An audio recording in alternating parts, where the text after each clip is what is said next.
السلام علیکم دوستو، آج کی اس ویڈیو میں آپ لوگوں کو پنجاب کے شہر ملتان کے ایک مشہور ڈون کالو گجر کے بارے میں بتاؤں گا۔ یہ ملتان کی تاریخ کے بدماشوں میں سے ایک مشہور بدماش تھا۔ 90 کی دہائی میں اس کی ملتان شہر میں دشمنی تھی۔ اس کی دشمنی ملتان کے قریشی گروپ کے ساتھ تھی۔ قریشی گروپ اس دور کا ملتان کا ایک مشہور اور مضبوط گروپ تھا۔ اس دشمنی میں کالو گجر نے قریشی گروپ کے تقریباً 34 سے زائد لوگوں کو پار لگایا تھا، جبکہ قریشی گروپ نے بھی کالو گجر گروپ کے 22 سے زائد لوگوں کو پار لگایا تھا۔ آپ لوگوں کو بتاتا چلوں، یہ پنجاب کی ایسی دشمنی تھی جس میں راکٹ لانچروں کا کھلم کھلا استعمال کیا گیا تھا۔ اس دشمنی میں 4 پولیس کے اعلیٰ افسران بھی ان گروپوں کا نشانہ بنے۔ آپ لوگوں کو بتاتا چلوں، پولیس نے ان دونوں گروپوں کے خلاف 31 آپریشن کیے تھے۔ ان آپریشن میں دونوں گروپوں کے تقریباً 24 سے زائد لوگ پولیس مقابلوں میں پار لگائے گئے تھے۔ ان دونوں گروپوں کے خطرناک اشتہاریوں پر انعامی رقم بھی مقرر کی گئی تھی۔ کالو گجر گروپ اور قریشی گروپ کے درمیان دشمنی کی ابتدا علاقے کی تقسیم کی وجہ سے ہوئی تھی۔ دونوں گروپ منشیات فروشی کا کام کیا کرتے تھے اور علاقے کی تقسیم اور چدراہٹ کی وجہ سے دونوں گروپوں کے درمیان شروع میں چھوٹے موٹے جھگڑے ہوتے رہے، لیکن بعد میں یہ چھوٹے موٹے جھگڑے بڑی دشمنی میں تبدیل ہو گئے۔ آپ لوگوں کو بتاتا چلوں، کالو گجر نے ملتان کی بہاؤالدین زکریا یونیورسٹی کو 4 دن تک بند کیے رکھا تھا۔ کہا جاتا ہے اس نے 200 سے زائد اسٹوڈنٹس کو یرغمال بنا لیا تھا۔ آپ لوگوں کو بتاتا چلوں، کالو گجر نے اس وقت کے وزیر اعلیٰ پنجاب کے بیٹے کو اغوا بھی کیا تھا۔ اس نے یہ اغوا اس لیے کیا تھا کیونکہ اس کے لوگوں کو پولیس نے گرفتار کیا ہوا تھا اور اپنے لوگوں کو چھڑوانے کے لیے اس نے وزیر اعلیٰ کے بیٹے کو اغوا کیا تھا۔ بعد میں مجبوراً پولیس کو اس کے ساتھیوں کو چھوڑنا پڑا اور اس کے عوض اس نے وزیر اعلیٰ کے بیٹے کو بھی چھوڑ دیا تھا۔ اس وقوع کے بعد یہ بہت مشہور ہو گیا تھا۔ آپ لوگوں کو بتاتا چلوں، اس نے لاہور کے مشہور ڈون گوگی بٹ کو بھی کھلا چیلنج دیا تھا، لیکن گوگی بٹ اس کے سامنے کھڑا نہیں ہو سکا تھا۔ گوگی بٹ اس دور میں نیا اس فیلڈ میں آیا تھا۔ مزید تفصیلات جاننے سے پہلے جن بھائیوں نے ابھی تک میرا چینل سبسکرائب نہیں کیا وہ میرا چینل سبسکرائب کر لیں۔ تو چلیے شروع کرتے ہیں تفصیلات۔ دوستو، قریشی گروپ ملتان اندرون کا رہنے والا تھا، جبکہ کالو گجر گروپ کالو گجر پورہ بستی کا رہنے والا تھا۔ دوستو، 1994 میں کالو گجر اور قریشی گروپ کے درمیان ایک معاہدہ طے ہوا تھا۔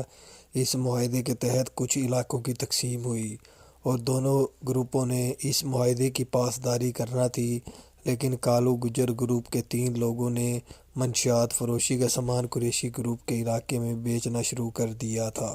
یہیں سے دونوں گروپوں کی دشمنی کا آغاز ہوا۔ قریشی گروپ نے اسی رنجش میں آ کر کالو گجر گروپ کے 3 لوگوں کو پار لگا دیا تھا۔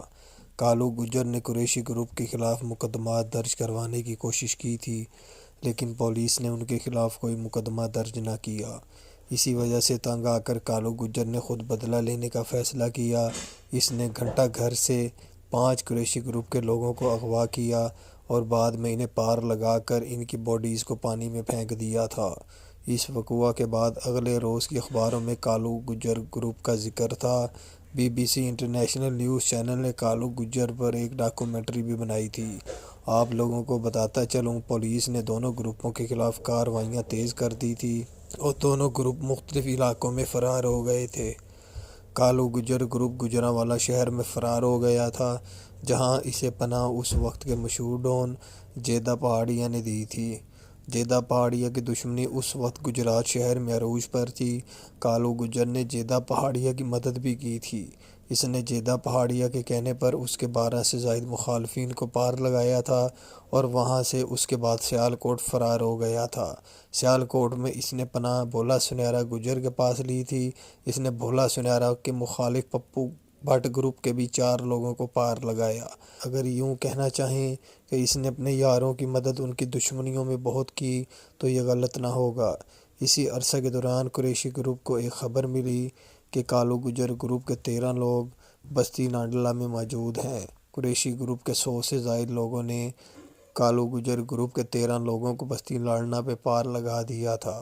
کہا جاتا ہے اسی رات کالو گجر نے اپنے 6 کے قریب ساتھیوں کے ساتھ راکٹ لانچروں کے ساتھ قریشی گروپ کے گھروں پر دھاوا بولا، جس کے نتیجے میں 34 لوگ ایک ساتھ ہی پار لگا دیے گئے تھے۔ اس وقوع کے بعد پولیس کی کارکردگی پر انگلیاں اٹھنا شروع ہو گئی تھی اور اس وقت کے آئی جی پنجاب سردار رئیس کو تبدیل کر دیا گیا تھا۔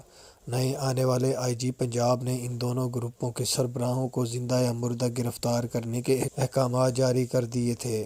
آپ لوگوں کو بتاتا چلوں، قریشی گروپ کے سربراہ انور قریشی اور اس کے گروپ کے بہت سے لوگوں نے پولیس کو گرفتاری دے دی تھی، لیکن کالو گجر اور اس کے گروپ کے لوگوں نے پولیس کو گرفتاری نہ دی، بلکہ انہوں نے پولیس کا مقابلہ کیا۔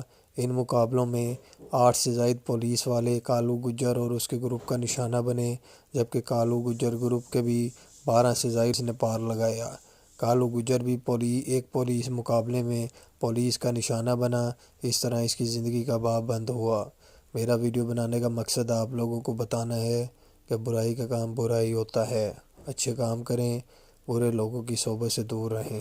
کہ اللہ ہم سب کو معاف فرما، میرے ماں باپ، بہن بھائی، پیر مرشد، والدین، دوست، احباب، رشتہ دار جو زندہ ہے جا چکے ہیں، سب کی مغفرت فرمائی۔ اللہ مرزا قادیانی یہودیوں کو، میکرون کو، فرانس والوں کو، جس نے میرے نبی حضرت محمد صلی اللہ علیہ وسلم کی شان میں گستاخی کی، ان کو نصف نبوت فرما، آمین۔